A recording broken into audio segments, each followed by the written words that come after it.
Bonjour tout le monde. Alors, Étape a fait une mise à jour.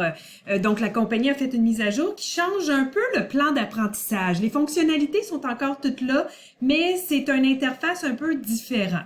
Alors, vous allez retrouver le plan d'apprentissage ici sur la plateforme. Alors, si vous voulez, sur votre page d'accueil, si vous voulez faire un nouveau plan d'apprentissage, vous faites le plus et là, vous pouvez mettre un titre de votre plan d'apprentissage. Fait que disons que je mets, on va mettre test 2 parce que j'ai fait un test 1. Vous pouvez mettre la description, qu'est-ce que vous visez par ce plan d'apprentissage-là, par exemple.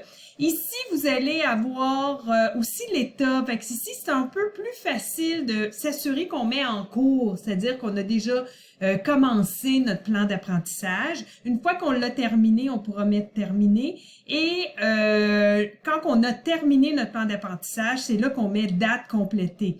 Quand on met une date complétée, notre plan d'apprentissage va fermer, si on veut, et va aller se répertorier et apparaîtra plus sur votre page d'accueil. C'est important de remplir cette date-là seulement quand c'est complété. Date d'échéance, ben c'est la date à laquelle vous souhaitez avoir complété votre plan. On continue. Ici, ça vous donne un peu l'état de où vous êtes rendu dans vos activités. Les activités, c'est quoi? Ben, ce sont les ateliers auxquels vous vous êtes inscrit et ou des activités de développement. Fait que dès le moment où vous créez votre plan d'apprentissage, vous pouvez ajouter des activités de développement. Alors, des activités de développement, c'est des activités d'apprentissage que vous faites par vous-même. Des ateliers, peut-être à l'externe que vous avez participé, peut-être des webinaires, il y en a beaucoup présentement, peut-être des modules LinkedIn aussi que vous avez fait, que vous voulez inclure là, des articles que vous avez lus, donc toutes sortes de choses que vous avez fait, et vous pouvez toutes les ajouter avant même de les avoir fait, et une fois que vous les avez fait, ben là, vous indiquez terminé. C'est important d'indiquer que si jamais vous avez terminé toutes vos activités que vous avez mis là, votre plan d'apprentissage va probablement se fermer et aller se répertorier. Fait qu'on en laisse tout le temps au moins un ouvert, même si vous l'avez complété, là, si vous pensez ajouter autre chose. Alors, on n'oublie pas, quand on fait notre plan d'apprentissage, on n'oublie pas qu'on doit enregistrer à tout moment.